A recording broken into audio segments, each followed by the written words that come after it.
Welcome to the section B of core module 2. The title of our section is Barriers and Enablers for Women Entrepreneurs. And after going through the session and the materials that we provided for the module, you'd be able to understand the barriers and enabling environment for women entrepreneurs. When it comes to socio-cultural elements, that has a major role to play in terms of ensuring women's empowerment through entrepreneurship. We have seen through Module 1 as well that there are conservative elements in the society that works against it, that do not want women to go outside, to have any sort of education, any sort of employment, any sort of access to ICT. So these are all working against women entrepreneurship. That's one. Then we also look into that there are different governments with the policies and rules and regulations in place to facilitate women entrepreneurship. But unfortunately, for the societal practices and stigma and expectations, conservative expectations, in many cases, women are not allowed to actually use those policies, get the best out of those policies and rules and regulations. So, for example, in Afghanistan, women entrepreneurs have to struggle hard to do actually their work, even with the official government support in terms of policy formulation and capacity development. They're struggling to have, in many cases, basic access to finance, basic access to the different logistics, and definitely ICT. So when we look into the enablers from a socio-cultural point of view, definitely there is no silver bullet. There has to be solution within countries, customized within the region, within the communities. For example, in Bangladesh, we look into this very interesting example of info ladies, where the women from the community have been trained through ICT, for using ICT as a tool to reach out to other women and give information services, valuable services, health services, agricultural services, things like that. And they're working as the last mile solution to ensure sustainable access of ICT at the rural Bangladesh, especially for women who are not, who have in many cases limited mobility. So what we are seeing here is within the socio-cultural norms, within that conservative society, we can still move around, we can still push the cultural barriers and then solve the problems with our entrepreneurial activities and with the effective use of ICT. So let's reflect on what are the major socio-cultural barriers we have in our own society. Let's reflect on that. While going through the materials in the modules, you have seen several other examples that we have cited. Now, what is our problem? What is our barriers? And what are the enablers? What are the enabling ways we can actually overcome those challenges? Let's reflect on that. And then let's compare and contrast. Are these different than the ones that we have mentioned in the module? If yes, how? And if not, then definitely there are commonalities, common grounds to look into for synergies, for better innovation when it comes to entrepreneurship. So let's take a pause and reflect on this. Now, if we look into beyond socio-cultural elements, another major one is the policy and regulatory environment. We again mentioned several things related to this in core module 1, and in the Wi-Fi policy module we talk at length on this. So in terms of barriers in this domain, it's the absence of enabling policy environment. We can see that there can be formal policies in place that ensure women entrepreneurship, that ensures or identifies, recognizes women empowerment at the top level of the society, the top level of administration. But when we come down, we see that hardly we are practicing it. For example, when we look into China and Malaysia, there are national policies and strategies in place to reflect broader regional trends, prioritize small and medium enterprises, prioritizing women entrepreneurs. But even after that, we have not seen any kind of coherent policy for gender responsive acts and rules and regulations to ensure and facilitate women entrepreneurs. And also there is no significant enterprise promotion policies to address the specialized interest of women.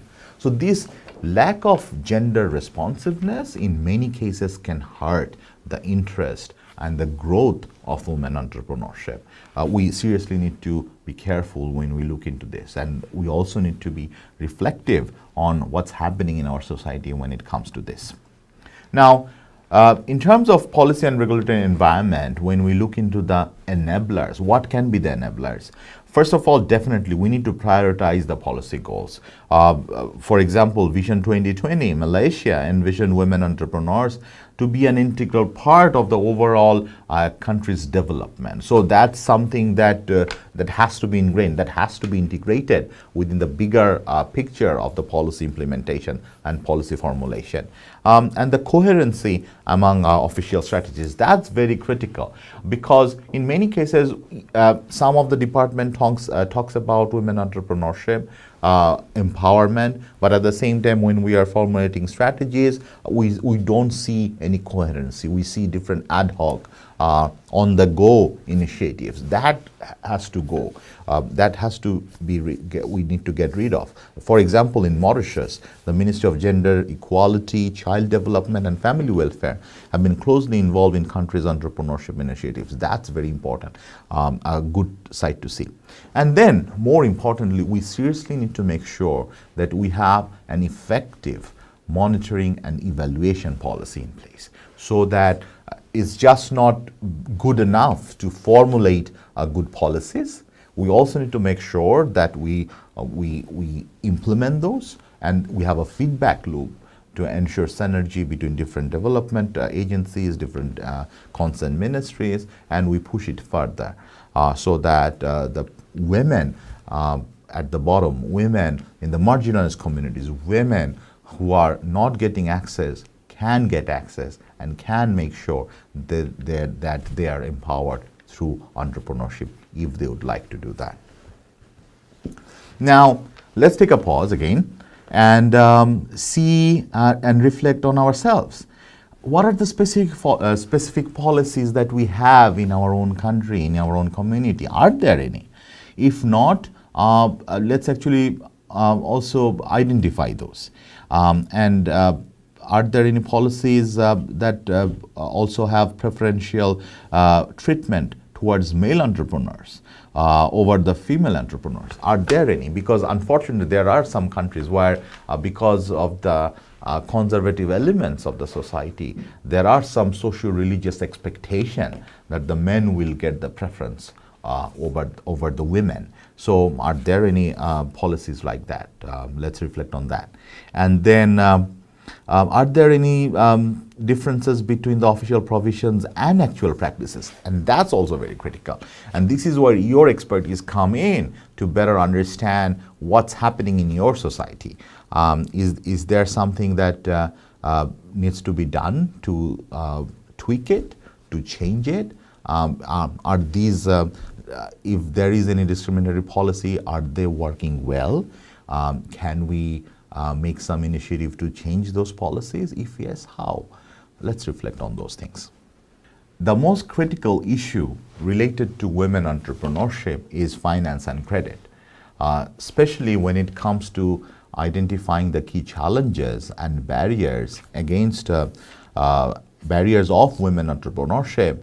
We have seen across different regions in the world, especially in the Asia Pacific, that finance and credits, especially the lack of it, is a huge problem. In our module, we have provided different examples.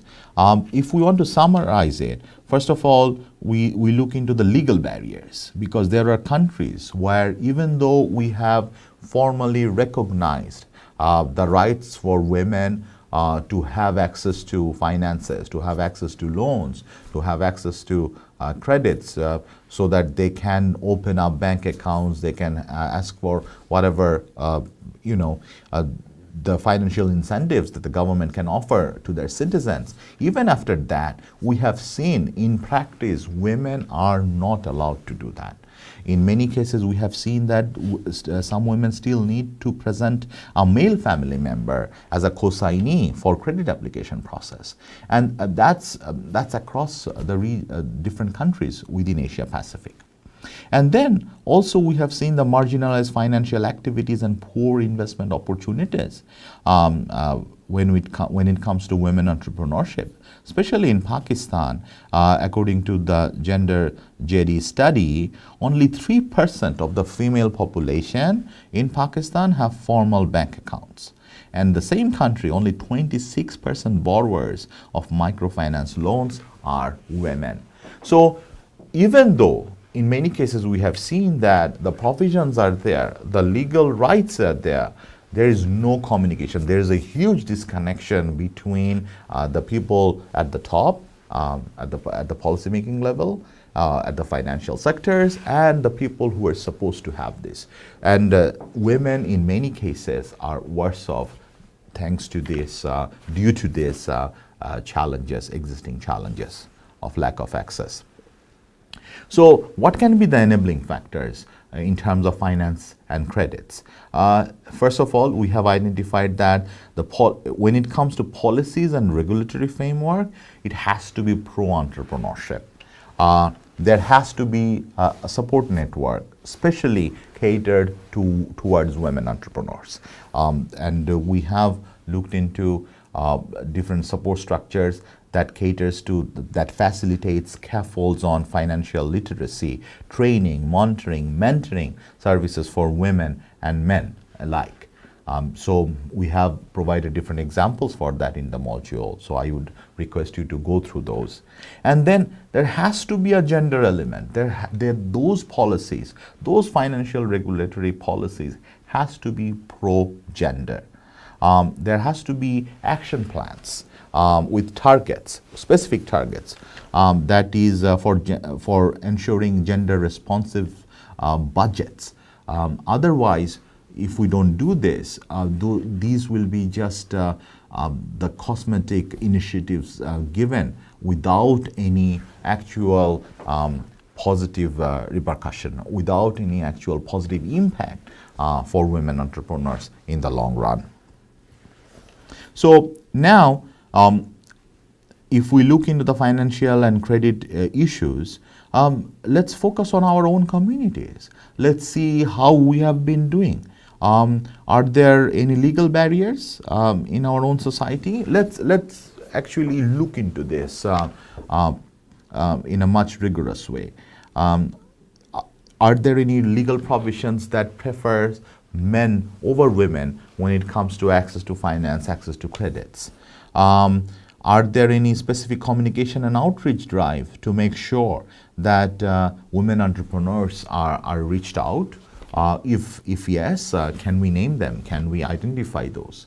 If not, are there elements in our society that's claiming that this is gender neutral?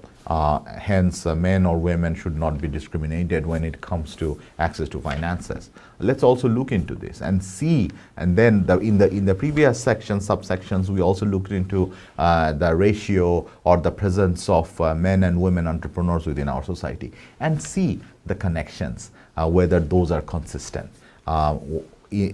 Whether these policies that we have in place in our society have something to do with the numbers or the ratios or the prevalence of women entrepreneurs or the lack of it in our society. So these all reflective exercises are connected. So let's look into this and then also see whether we have other issues in our own community which is related to finances and credits. And let's share with our community and see if there are unique challenges, are there unique ways to solve those as well. And then we also look into the capacity development, the issue of capacity development. Similar to the socio-cultural elements, similar to the financial activities and the policies or the lack of it, lack of policies, we also see that when it comes to capacity development, there are many ineffective initiatives, many ad hoc initiatives.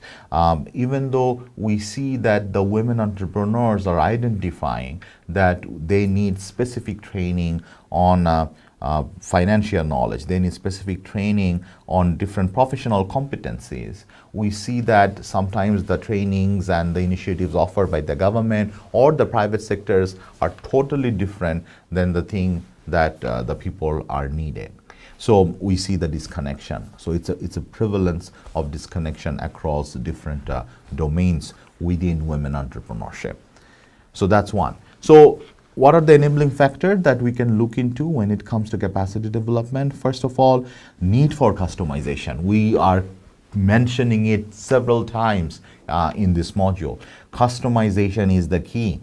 According to the community need, we need to come up with the solutions to make sure that we have sustainable women entrepreneurship. Only that way that can help us to have a better way of ensuring sustainable women empowerment.